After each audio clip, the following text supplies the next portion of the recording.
In the bizarre War of 1812 between the United States and Britain, the most memorable and certainly the most lasting result was not a great battle or territorial acquisition, but a song. A song that was penned as a poem on September 13, 1814.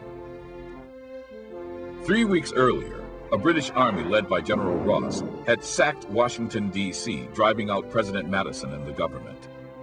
Next, he directed those forces against Baltimore's Fort McHenry. Parallel to this major sequence of events, another story was unfolding.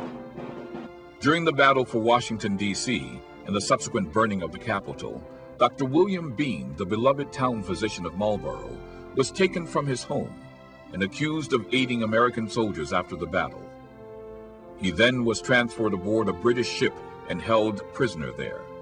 Later, Francis Scott Key and John S. Skinner, friends of Bean from Washington, D.C., went to Secretary of State James Monroe to ask permission to secure Bean's release.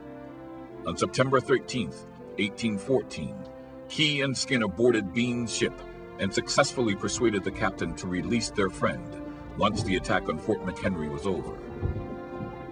A year before, a huge flag 30 feet by 40 feet, with stars measuring over 2 feet across, had been commissioned to fly over Fort McHenry. As the attack commenced, the enormous flag unfurled and flew high above the battlements. All night long, the three Americans paced the deck of the frigate as the furious British attack raged. Congreve rockets and exploding cannonballs illuminated the immense flag throughout the bombardment. At daybreak, smoke from the battle obscured the fort. Key and his friends waited anxiously, fearing the British Union Jack had replaced Old Glory. As wind dissipated the haze, the American flag still waved proudly. Key, awed by the sight, said, The flag is still there. The fort had not fallen.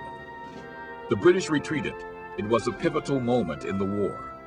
Francis Scott Key was so moved by the sight that he immediately set to writing words on the back of an envelope. The poem was called The Defense of Fort McHenry, but when it was sung for the first time, it was dubbed the Star-Spangled Banner. On March 3, 1931, Congress passed and President Herbert Hoover signed an act that designated the Star-Spangled Banner the national anthem.